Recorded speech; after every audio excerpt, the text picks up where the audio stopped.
নবী আপনার আমার জন্য প্রেসক্রাইব করেছে জুমাবারে বেশি বেশি দরুদ পড়তে, তাহলে আপনার আমার পড়ার দরকার আছে না নাই? সময় অল্প, সংক্ষিপ্ত সময়ে আপনাকে 5-7 মিনিট আল্লাহর নবীর প্রতি দরুদ পড়ার কয়েকটা হাদিস বলবো। একেবারে 5-7 মিনিট সময় নেব, আমার অন্য টপিকের উপরে কথা আছে, আমি সেদিকে যাবো ইনশাআল্লাহ। 5-7 মিনিটে অন্তত 14টা হাদিস বলবো, একটু কান খাড়া করবেন, মাথা খোলা রাখবেন, বলবো আর ধরে নেবেন। জুমাবার বেশি বেশি দরুদ পড়তে হবে, এই কথার পক্ষে আমি দলিল দিচ্ছি। প্রথমে কোরআনের একটি আয়াত আমি আগে পড়ি। আল্লাহ রাব্বুল আলামিন বলছেন সূরা আহজাব এর 56 নম্বর আয়াত, 33 নম্বর সূরার 56 নম্বর আয়াতে আল্লাহ রাব্বুল আলামিন বলছেন, ইয়া ইন্নাল্লাহা ওয়া মালাইকাতাহু ইউসাল্লুনা আলান নবী ইয়া আইয়ুহাল্লাযীনা আমানু সাল্লু আলাইহি ওয়া সাল্লিমু তাসলিমা।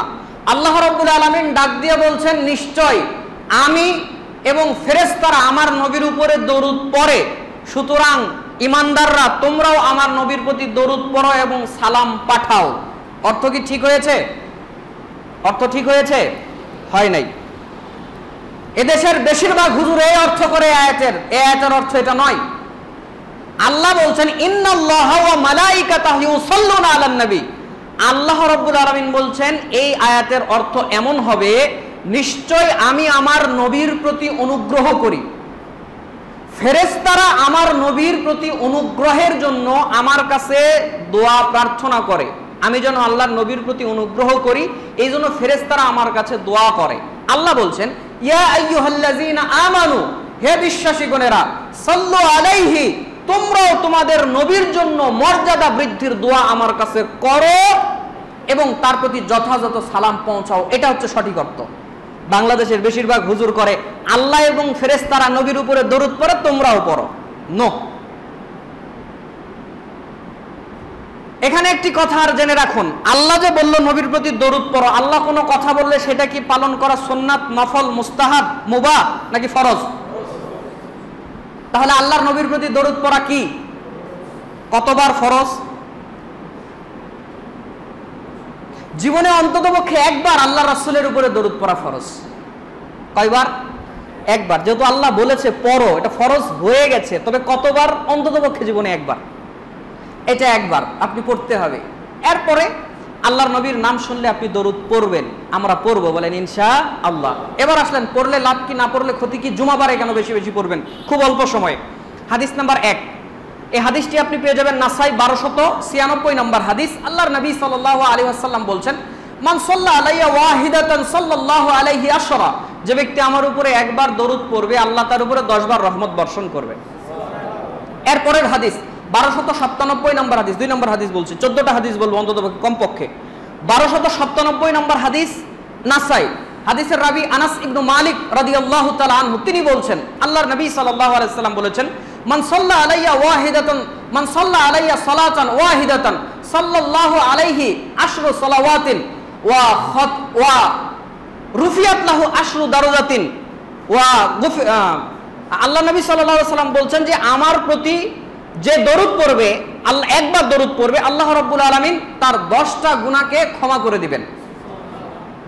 ওয়া রুফিয়াত লাহু আশরু দারাজাতিন, এবং আল্লাহ রাব্বুল আলামিন তার দারাজাত, তার সম্মান, তার মর্যাদা 10টা বাড়িয়ে দিবেন। হাদিস নাম্বার 3, ইবনু মাজাহ 907 নম্বর হাদিস। রাসূল সাল্লাল্লাহু আলাইহি সাল্লাম এর সাহাবী, তিনি বলছেন, একদিন আল্লাহর নবীকে আমি খুতবা দিতে দেখতাম, আল্লাহর নবী খুতবা দিচ্ছেন, আমি দেখলাম। তখন আল্লাহর নবী সাল্লাল্লাহু আলাইহি সাল্লাম খুতবা দিতে দিতে বললেন যে, মান সাল্লা আলাইয়া সালাতান লাম তাজআল মালাইকাতু তুসাল্লি আলাইহি মা সাল্লা আলাইয়া। আল্লাহর নবী খুতবা দিতে দিতে বললেন, তোমাদের মধ্যে যখন কেউ আমার প্রতি দরুদ পড়ে, ফেরেশতারা ওই ব্যক্তির জন্য আল্লাহর কাছে তৎক্ষণাৎ ক্ষমা চাইতে থাকে। ফালিউকিল্লা আব্দুন যালিকা লিয়ুকসির, এখন বান্দা কম করুক আর বেশি করুক, কম যদি আমার উপরে দরুদ পড়ে ফেরেশতারা তার জন্য কম ক্ষমার দোয়া করবে, আর বেশি পড়লে ফেরেশতারা তার জন্য বেশি বেশি ক্ষমার দোয়া করবে। হাদিস নাম্বার 4, হাদিস নাম্বার 4, এই হাদিসটি রয়েছে তিরমিজি 484 নম্বর হাদিস। হাদিসের রাবি ইবনু মাসউদ রাদিয়াল্লাহু তাআলা আনহু, তিনি বলছেন আল্লাহর নবী বলেছেন, আউলান নাসি ফি ইয়াউমিল কিয়ামাতি আকসারুহুম আলাইয়া সালাতান, যেই ব্যক্তি আমার প্রতি বেশি বেশি দরুদ পড়বে তোমাদের মধ্যে, ওই ব্যক্তি হাসরের ময়দানে তত বেশি আমার বেশি নিকটে থাকবে। তার মানে আল্লাহর নবীর উপরে যারা দুনিয়াতে বেশি দরুদ পড়বে তারা আল্লাহর নবীর সাথে জান্নাতে তত কাছাকাছি থাকবে। হাদিস নাম্বার 5, এই হাদিসটি রয়েছে আপনার ইবনু মাজাহ 908 নম্বর হাদিস, রাসূল সাল্লাল্লাহু আলাইহি সাল্লামের সাহাবী ইবনু আব্বাস রাদিয়াল্লাহু তাআলা আনহু বলছেন, মান নাসিয়া সালাতা আলাইয়া খতিয়া তরিকাল জান্নাহ। আল্লাহর নবী আমাদের কাছে বলেছেন, যেই ব্যক্তি আমার উপরে দরুদ পড়তে ভুল করলো সে জান্নাতে যাওয়ার রাস্তাও ভুল করলো। পরের হাদিস ইবনু আউস রাদিয়াল্লাহু তাআলা আনহু তিনি হাদিস বর্ণনা করছেন। এই হাদিসটি রয়েছে আবু দাউদ 1531 নম্বর হাদিস, আবু দাউদ 1531 নম্বর হাদিস।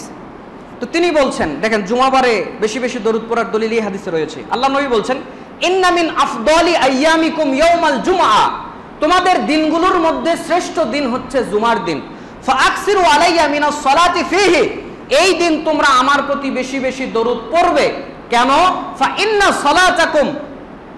সালাতাকুম মাওরুদাতুন, ফাইন্না সালাতাকুম, নিশ্চয় তোমাদের এই দরুদগুলো সালামগুলো আমার কাছে পৌঁছিয়ে দেওয়া হয়।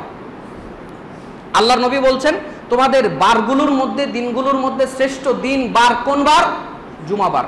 এই দিন বেশি বেশি তোমরা আমার প্রতি দরুদ পড়বে এবং এই দরুদটা আমার কাছে পৌঁছিয়ে দেওয়া হবে। তো সাহাবীরা প্রশ্ন করলো, আল্লাহর নবী ওয়া কাইফা তুরাদু সালাতুনা আলাইকা ওয়া ক্বাদ আরামতা ক্বালা ইয়াকুলু বালিতা, আল্লাহর নবী ফেরেশতারা আপনার কাছে দরুদ কিভাবে পৌঁছাবে, আপনার কাছে দরুদ কিভাবে পৌঁছানো হবে, আপনি তো মরে যাবেন। বরং তারা বলছেন ক্বালা ইয়াকুলু বালিতা, আপনি শেষ হয়ে যাবেন, আপনার মৃত্যুর পর আপনি শেষ হয়ে যাবেন, অথচ আপনার কাছে দরুদ কিভাবে পৌঁছানো হবে?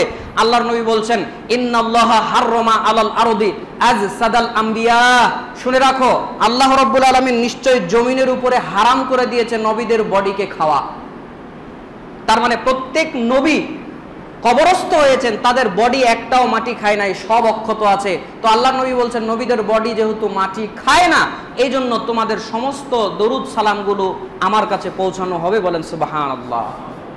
এরপরের হাদিস, আল্লাহর নবী সাল্লাল্লাহু আলাইহি সাল্লামের সাহাবী আবু হুরায়রা রাদিয়াল্লাহু তাআলা আনহু বলছেন, এই হাদিসটি আপনি পেয়ে যাবেন তিরমিজি 3545 নম্বর হাদিস। তিনি বলছেন আল্লাহর নবী সাল্লাল্লাহু আলাইহি সাল্লাম বলেছেন, রগিমা আনফু রাজুলিন যুকিরতু ইনদাহু ফালাম ইউসাল্লি আলাইয়া, আল্লাহর নবী বললেন ওই ব্যক্তির ধ্বংস হোক, ওই ব্যক্তির অপমান হোক, যে ব্যক্তি আমার নাম শুনলো আমার প্রতি দরুদ পড়লো না, ওই ব্যক্তির ধ্বংস হোক, ওই ব্যক্তির অপমান হোক। বলেন নাউজুবিল্লাহ।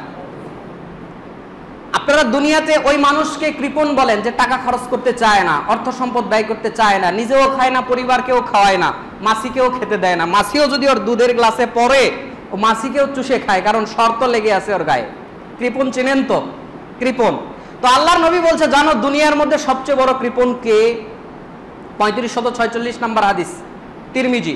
হাদিসের রাবি আলী রাদিয়াল্লাহু তাআলা তিনি বলছেন যে আল বাখিলু যুকিরতু ইনদাহু ফালাম ইউসাল্লি আলাইয়া, তোমাদের মধ্যে ওই ব্যক্তি সবচেয়ে কৃপণ যে আমার নাম শুনলো এবং আমার প্রতি দরুদ পড়লো না।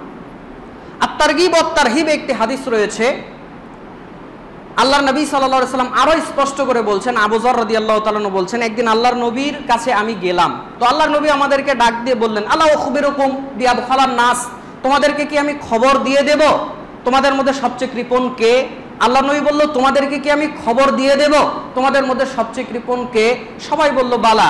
আল্লাহর নবী বলে দেন। আল্লাহর নবী বলল, আল বাখিলু মান যুকিরতু ইনদাহু ফালাম ইউসাল্লি আলাইয়া ফাযালিকা আবখালান নাস, শুনে রাখো মানুষের মধ্যে ওই ব্যক্তিটাই সবচেয়ে বেশি কৃপণ যে আমার নাম শুনে অথচ আমার প্রতি দরুদ পড়ে না, এ হচ্ছে দুনিয়াতে সবচেয়ে বড় কৃপণ। বলেন নাউজুবিল্লাহ। আল্লাহ নবী ভৎসনা করছেন, তিরস্কার করছেন, অপমানজনক শব্দ ব্যবহার করছেন যারা আল্লাহর নবীর নাম শুনে তার উপরে দরুদ পড়ে না। এরপরের হাদিস 2041 নম্বর হাদিস, আবু দাউদ। আল্লাহর নবী সাল্লাল্লাহু আলাইহি সাল্লাম আরো বলছেন, এই হাদিসের রাবি আবু হুরায়রা রাদিয়াল্লাহু তাআলা আনহু তিনি বলছেন যে লা তাজআলু কবরি ঈদান, শোনো তোমরা আমার কবরকে উৎসবের জায়গা বানায়ো না। লা তাজআলু কবরি ঈদান, তোমরা আমার কবরকে উৎসবের জায়গা, অনুষ্ঠানের জায়গা বানায়ো না। বাংলাদেশে বিভিন্ন কবরে অনুষ্ঠান করা হয় কি হয় না? ওরসের নামে অনুষ্ঠান হয় কি হয় না? স্বয়ং আল্লাহর নবী বলছেন, আমি যখন মরে যাব আমার কবরকে কেন্দ্র করেও যেন কোনো উৎসব না হয়। আল্লাহর নবীর কবরকে কেন্দ্র করে যদি কোনো উৎসব করা জায়েজ না হয়, আল্লাহর নবী নিষেধ করে যায়। দুনিয়াতে কে আছে, দুনিয়াতে কে মরলো যার কবর হয়েছে, যার মাজার হয়েছে, আর সেখানে প্রত্যেক বছর অনুষ্ঠান করতে হবে? এগুলো আল্লাহর নবীর চাইতে নিশ্চয় বড় হয়ে যায় নাই। এগুলো আল্লাহর নবী সাল্লাল্লাহু আলাইহি সাল্লামের শরীয়তের সঙ্গে ধৃষ্টতা ছাড়া আর কিছু নয়। জোরে বলুন ঠিক কিনা? আল্লাহ নবী নিজে বলছেন আমার কবরকে উৎসবের জায়গা বানাবে না। এখানে আরেকটা মাসআলা, একদল সবুজ পাগড়িওয়ালা আছে, তথাকথিত সুন্নি নামধারী আছে, আশিক রাসূল দাবিদার আছে, যারা বলে আল্লাহর নবীর কবরকে কবর বলা যাবে না। বলে কি বলে না? কি বলতে হবে? রওজা বলতে হবে। মাশাআল্লাহ, কবর বলা যাবে না। তো আল্লাহর নবী কি বলছেন শোনেন। আল্লাহ নবী বলছেন লা তাজআলু কবরি ঈদান। আল্লাহ নবী বলছে তোমরা আমার কবরকে উৎসবের জায়গা বানায়ো না। নাকি আল্লাহ নবী বললো আমার রওজাকে তোমরা উৎসবের জায়গা বানায়ো না? তো যার কবর হবে তিনি নিজেই বলে যাচ্ছেন তার কবরকে কবর বলছেন, আর আপনি বলছেন আমরা উম্মতরা কবর বললে নবীর কবরকে বেয়াদবি হবে। এগুলো মন গড়া কথা, এগুলো অতিরিক্ত বুজুর্গি ভালো না। চার মধ্যে চিনি 1 চামচ দিলে ওইটা চা, 3 চামচ চিনি দিলে চা নাকি শরবত? শরবত। রাসূল সাল্লাল্লাহু আলাইহি ওয়াসাল্লাম যতটুকু বলেছে অতটুকু করার চেষ্টা করেন, ওই জিনিসটাই রাখার চেষ্টা করেন। বাড়াবাড়ি করলে সমস্যা, কথা সামনে নিয়ে যাই। আল্লাহ নবী বলছেন লা তাজআলু কবরি ঈদান, তোমরা আমার কবরকে ঈদের জায়গা বানায় না, উৎসবের জায়গা বানায় না। বরং তোমরা ওয়াসাল্লু লা তাজআলু কবরি ঈদান ওয়াসাল্লু আলাইয়া, বরং তোমরা আমার প্রতি দরুদ পড়ো, তোমাদের এই দরুদগুলো আমার কাছে পৌঁছিয়ে দেওয়া হয়। আচ্ছা, আল্লাহ নবীর কাছে দরুদ, ওই তিনি মদিনাতে আছেন, কবরস্থ হয়ে আছেন, তার কাছে দরুদ কিভাবে যায়? মনে প্রশ্ন আসে না? আসে না? উত্তর হাদিসে আছে। চলেন ইবনু হিব্বানের 914 নম্বর হাদিসে, নাসায়ের 1282 নম্বর হাদিসে আল্লাহর নবী বলছেন ইন্নাল্লাহা আযজা ওয়া জাল্লা মালাইকাতান হিনা ফিল আরদ, নিশ্চয় আল্লাহ রাব্বুল আলামিনের একদল ফেরেশতা আছে, এদের কাজ হলো ঘুরে বেড়ানো। দুনিয়াতে এরকম কিছু মানুষ নাই, কিছু ছেলেপেলে নাই, খালি ঘুরে বেড়ায়, মোটরসাইকেল একটা পায় আর গিয়ার দেয়, ঘুরে বেড়ায়, আছে না নাই? তো আল্লাহর পক্ষ থেকে কিছু ফেরেশতা আছে, এদের কাজই হলো ঘুরে বেড়ানো। এরা আপনার ওই ছেলের মতো ভব ঘুরে আবার নয়, শুধু ফাউ ফাউ ঘুরে না। আল্লাহ নবী বলছেন ওদের কাজ হচ্ছে ইউবাল্লিগুনি মিন উম্মতিস সালাম, ওরা ঘুরে আর দেখে কে আমার প্রতি সালাম পড়ছে, ওই সালামগুলো দরুদগুলো তারা আমার কাছে পৌঁছিয়ে দেয়। সুবহানাল্লাহ বললেন না? রংপুর থেকে দরুদ পড়েছেন, ভারত থেকে দরুদ পড়েছেন, পাকিস্তান থেকে দরুদ পড়েছেন, আপনি কুয়েত, কাতার, বাহরাইন, বিশ্বের বিভিন্ন জায়গা থেকে দরুদ পাঠিয়েছেন। ওই ফেরেশতারা জমিনে ঘুরতে থাকে, কোথায় আল্লাহর নবীর প্রতি কে দরুদ পড়ছে, কে সালাম দিচ্ছে, ওগুলো তারা নিয়ে গিয়ে আল্লাহর নবীর কাছে পৌঁছায় দেয়। বলেন সুবহানাল্লাহ। আর আমাদের দেশের সবুজ পাগড়িওয়ালারা কয় ওদের মিলাদে নাকি আল্লাহর নবী আসে। আল্লাহর নবী বলছে ফেরেশতারা সালাম পৌঁছায়, ওরা বলছে আল্লাহর নবী আসে। আচ্ছা, একটা কথা বলি আপনাকে, ধরেন আমি গিয়ে চা নিয়ে খেলাম, দোকানে গিয়ে চা নিয়ে খেলাম, আর আমি এখানে বসে আছি, চা আমার কাছে আসলো, সম্মানের কোনটা? চা আমার কাছে আসলো, এটা সম্মানের কিনা? আমি পায়ের উপর পা তুলে খাচ্ছি, তো এটাই তো সম্মানের। প্রস্রাব করে পানি নেন না, মুখে দাড়ি নাই, বিড়ি খেয়ে গা থেকে আপনার মানে অন্য রকমের এক পাঠা ছাগলের মতো গন্ধ আপনার গা থেকে আসে, আর আপনি মিলাদে দাঁড়িয়েছেন, ওখানে নাকি আল্লাহর নবী আপনার দরুদ নিতে এসেছে, সালাম নিতে এসেছে, আর আল্লাহর নবীর কাজ নাই। এগুলো আল্লাহর নবীর সম্মান নয়, অপমান করা। কি করা? অপমান করা। আল্লাহর নবী বলছেন ফেরেশতারা সালাম আমার কাছে পৌঁছিয়ে দেয়। আচ্ছা, রংপুর থেকে দরুদ পড়লেন, ফেরেশতারা নিয়ে গেল, যাওয়ার পরে ঘটনা কি ঘটে জানেন?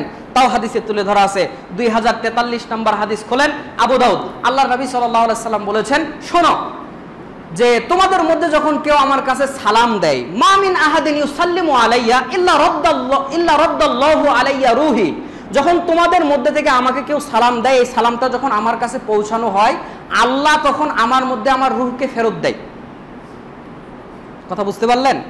তোমাদের মধ্যে যখন কেউ সালাম আমাকে দিল, ফেরেশতারা আমার কাছে নিয়ে আসলো, আল্লাহ আমার রূহকে ফেরত দেয়। সহিহ হাদিস, আল্লাহ আমার রূহকে ফেরত দেয়।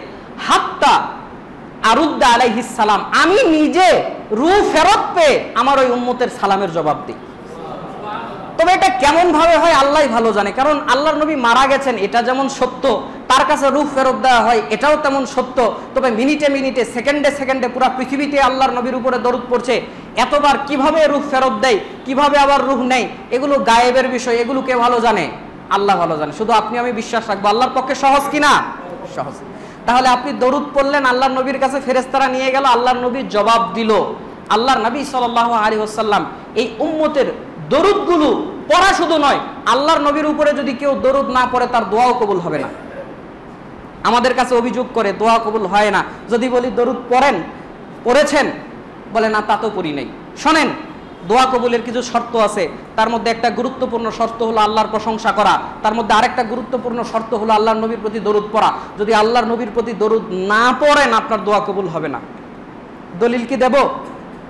আমি জয়পুরহাটের মানুষ, ছোট মানুষ, আমার বয়স বেশি না, 24 বছর বয়স। তবে আপনাকে আমি ফাও কথা শোনাতে আসি নাই, যা বলবো দলিল প্রমাণ সহ বলবো। দলিলে না মিললে আমার গাল থাকবে আর আপনার হাত থাকবে। চর দিতে পারবেন তো? কথা বললেন না। পারেন না দেখেই তো এই দেশে এত বেদাতি হুজুর বেড়ে গেছে। পারেন না দেখেই তো স্টেজে এসে ইসলামের নামে, কোরআনের নামে, হাদিসের নামে জাল বানোয়াট কথা বলে যায়। ওমর রাদিয়াল্লাহু তাআলা আনহুর বাড়িতে সাহাবী গিয়েছে, 3 বার সালাম দিয়ে ফেরত এসেছে। রাস্তার মধ্যে এসে ওমরের সঙ্গে দেখা হয়েছে, বলছে আপনার বাসায় গিয়েছিলাম, সালাম দিয়েছি 3 বার, পাই নাই, উত্তর আসে না, আমি চলে এসেছি।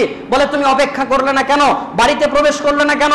তখন তিনি বলছেন আল্লাহর নবী বলেছে কোনো বাসায় গিয়ে সালাম 3 বার দিয়ে জবাব না পেলে, উত্তর না পেলে ফেরত আসতে হবে। সাথে সাথে ওমর রাদিয়াল্লাহু তাআলা আনহু, কোন হাদিসে রয়েছে তার কলার চিপে ধরেছে, তার কাপড় ধরে ফেলেছে, কোন হাদিসে রয়েছে তার গলা চিপে ধরেছে, ধরে বলছে তুমি যদি এই কথার দলিল দিতে না পারো আমি তোমাকে যথাযথ শাস্তি আমি তোমাকে দেব।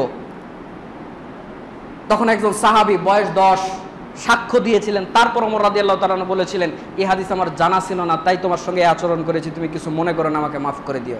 হতে পারেননি তো ওমরের মতো। আমি বললাম যে কোরআন হাদিস থেকে আমি না বললেও আপনার হাত থাকবে, আমার গাল থাকবে, আপনি ঠিক বলার সাহস আপনার হলো না কেন? এজন্য এগুলো বেড়ে গেছে। তো যে কথা বলছিলাম যে দোয়া করবেন, আল্লাহর নবীর প্রতি দরুদ পড়বেন না, দোয়া কবুল হবে না। দলিল 486 নম্বর হাদিস, তিরমিজি। আলী রাদিয়াল্লাহু তাআলা এবং ওমর রাদিয়াল্লাহু তাআলা দুইজনেই হাদিসটা বর্ণনা করছেন। তারা বলছেন ইন্না দুআ মাওকুফুন বাইনাস সামাই ওয়াল আরদ, মানুষরা যে দোয়া করে এই দোয়াটা আসমান এবং জমিনের মধ্যে ঝুলানো থাকে, ঝুলতে থাকে।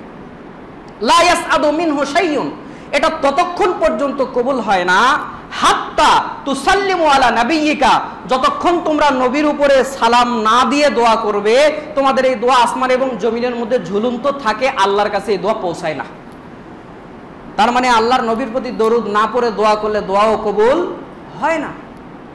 শুধু তাই নয়, 3380 নম্বর হাদিস, তিরমিজি। আল্লাহর নবী বলছেন মা জালাসা কওমুন মাজলিসান লাম ইয়াযকুরুল্লাহ ফীহি ওয়া লাম ইউসাল্লু আলাইয়া নবী ওয়া লাম ইউসাল্লু মা জালাসা কওমুন মাজলিসান লাম ইয়াযকুরুল্লাহ ফীহি ওয়া লাম ইউসাল্লি আলা নাবিয়্যিকুম। আল্লাহ নবী সাল্লাল্লাহু আলাইহি সাল্লাম বলছেন তোমাদের মধ্যে যখন একটা বৈঠক কায়েম করা হয়, কথা বলার ব্যবস্থা করা হয়, মাহফিলের আয়োজন করা হয়, খুতবার ব্যবস্থা করা হয়, কিংবা জনসম্মুখে কথা বলার ব্যবস্থা করা হয়, কেউ একজন কথা বলবে, কতক মানুষ বসেছে, মজলিস কায়েম হয়েছে, আল্লাহর নবী বলছেন যদি আল্লাহর প্রশংসা না করা হয়, আমার প্রতি দরুদ পড়া না হয়, ওই বৈঠকটা সকলের জন্য ক্ষতির কারণ হবে। আল্লাহ চাইলে তাদের মাফও করতে পারে, আল্লাহ চাইলে তাদের শাস্তিও দিতে পারে। সুতরাং আল্লাহর নবীর উপরে দরুদ পড়ার, জোরে বলেন, গুরুত্ব আছে না নাই? আজকে মাগরিব পর্যন্ত জুমাবার বেশি বেশি দরুদ পড়বেন ইনশাআল্লাহ। কিভাবে পড়বেন এই হাদিস বলেই শেষ। 3370 নম্বর হাদিস, বুখারী। 14টা হাদিস অলরেডি, এটা হলে বলা হয়ে যাবে। রাসূল সাল্লাল্লাহু আলাইহি ওয়াসাল্লামের কাছে সাহাবী আসলেন একদিন। আল্লাহর নবী সাল্লাল্লাহু আলাইহি সাল্লাম সাহাবীদের কাছে আসলেন। তো আল্লাহর নবী যখন সাহাবীদের কাছে আসলেন, সাহাবীরা প্রশ্ন করলো আল্লাহর নবী কদ আলিমনা কাইফা নুসাল্লিমু আলাইকা ফাকাইফা নুসাল্লি আলাইকা। আল্লাহর নবী আমরা জানি, আমাদের জানা আছে, আমাদের জ্ঞানে আছে আপনাকে আমরা কিভাবে সালাম দিব, কিন্তু আপনার উপরে কিভাবে দরুদ পড়ব আমরা জানি না। আল্লাহর নবী বললেন আল্লাহুম্মা সাল্লি আলা মুহাম্মাদিন ওয়া আলা আলি মুহাম্মাদিন কামা সাল্লাইতা আলা ইব্রাহিম ওয়া আলা আলি ইব্রাহিম ইন্নাকা হামিদুম মাজিদ। আল্লাহুম্মা বারিক আলা মুহাম্মাদিন ওয়া আলা আলি মুহাম্মাদিন কামা বারাকতা আলা ইব্রাহিম ওয়া আলা আলি ইব্রাহিম ইন্নাকা হামিদুম মাজিদ। আল্লাহর নবী বলল তোমরা আমার উপরে এভাবে দরুদ পড়ো। আল্লাহ আমাদেরকে বেশি বেশি দরুদ পড়ার তৌফিক দান করুক, বলেন আমিন। বিপদে পড়লে এমনি সময় সব সময় পড়ার চেষ্টা করবেন, এতে আল্লাহ রব্বুল আলামিন সম্মান বৃদ্ধি করবেন, ক্ষমা করে দিবেন, এবং আল্লাহ রব্বুল আলামিন আপনাকে দুনিয়া এবং আখেরাতে যে মর্যাদাটা বাড়িয়ে দিবেন, এটা দুনিয়াতেও দিতে পারেন, আখেরাতেও দিতে পারেন। সুতরাং আমরা এই বিষয়টা খেয়াল রাখবো। আজকেও তো সময় আছে, জুমাবার মাগরিব পর্যন্ত বেশি বেশি দরুদ পড়বেন, এবং আগামী থেকে আর যেন ভুল না হয়, ডাক্তার যেরকম ওষুধ লিখলে মনে করে করে খান, জুমাবার আসলে মনে করে করে দরুদ পড়বেন। আল্লাহ তৌফিক দান করুক, বলেন আমিন। এত লম্বা কেন করলাম? কারণ 12ই রবিউল আউয়াল তারা পালন করছে। আমরাও কোরআন সুন্নাহ থেকে আল্লাহর নবী সাল্লাল্লাহু আলাইহি সাল্লামের মর্যাদা বলতে একটুও ছাড় দেব না। কথা বলেন ঠিক কিনা? আল্লাহ আমাদেরকে কবুল করুক, বলেন আমিন। প্রকৃতপক্ষে আল্লাহর নবীকে আমাদের ভালোবাসার তৌফিক দান করুক, বলেন আমিন। বাসতে হবে। আল্লাহর নবী বলেছেন, লা ইউমিনু আহাদুকুম হাত্তা ইয়াকুনা আহাব্বা ইলাইহি মিন ওয়ালিদিহি ওয়া ওয়ালাদিহি ওয়ান নাসি আজমাইন। তোমরা ততক্ষণ পর্যন্ত ইমানদার হতে পারবা না যতক্ষণ পর্যন্ত তোমাদের বাবা, তোমাদের মা, তোমাদের নেতা, তোমাদের টাকা, তোমাদের পয়সা, তোমাদের সন্তান সবকিছুর চাইতে আমি মুহাম্মদ সাল্লাল্লাহু আলাইহি সাল্লামকে বেশি ভালোবাসতে না পারবে ততক্ষণ পর্যন্ত পরিপূর্ণ ইমানদার হবে না। সুতরাং আল্লাহর নবীকে যেরকম মানতে হবে তেমন তাকে ভালোবাসতে হবে, আল্লাহর নবীকে যেরকম মানতে হবে তেমন তাকে ভালোবাসতে হবে। আল্লাহ রাব্বুল আলামিন আমাদেরকে এত নিয়ামত দিতে কৃপণতা করেছে যে আল্লাহ আমাদেরকে নিয়ামত দিতে কৃপণতা করে নাই, বান্দা হিসেবে তার শুকরিয়া আদায় করতেও আমাদের কৃপণতা করা উচিত নয়। তো আল্লাহ রাব্বুল আলামিন অঢেল ভাবে আমাদেরকে নিয়ামত দিয়েছেন, আমরা সে পরিমাণ শুকরিয়া ইবাদত তাকে যতটুকু ডাকার দরকার আমরা ডাকতে পারি না, তারপরেও আমরা আল্লাহর শুকরিয়া স্বরূপ শব্দ উচ্চারণ করছি। আল্লাহর শিখিয়ে দেওয়া, রাসূলের শিখিয়ে দেওয়া, সবাই বলছি আলহামদুলিল্লাহ। দরুদ পড়ছি সেই নবীর উপরে যিনি রাহমাতুল লিল আলামিন, যিনি খাতামান নবিয়্যিন, যিনি বাশীর, যিনি নাযীর, যাকে আল্লাহ কোরআনে বলেছেন সিরাজাম মুনীর। এটা একটু খুলে নামায় রাখেন তো, খুতবা পড়াবার লাগিয়ে দেন, বাতাসে অনেক উড়াউড়ি করতেছে। যাকে আল্লাহ রাব্বুল আলামিন বলেছেন সিরাজাম মুনীর, যার মাধ্যমে আল্লাহ রাব্বুল আলামিন পরিপূর্ণ ইসলাম আমাদেরকে দান করেছেন, যার মাধ্যমে আল্লাহ রাব্বুল আলামিন আমাদের কাছে ইসলামকে পরিপূর্ণ করে পৌঁছিয়েছেন, যিনি প্রথম জান্নাতের দরওয়াজাও খুলবেন, যিনি প্রথম জান্নাতে যাওয়ার জন্য উম্মতদের জন্য সুপারিশও করবেন, তিনি হলেন আমাদের সম্মানিত নবী এবং রাসূল। সবাই তার প্রতি দরুদ পড়ছি, সবাই বলছি সাল্লাল্লাহু আলাইহি ওয়াসাল্লাম।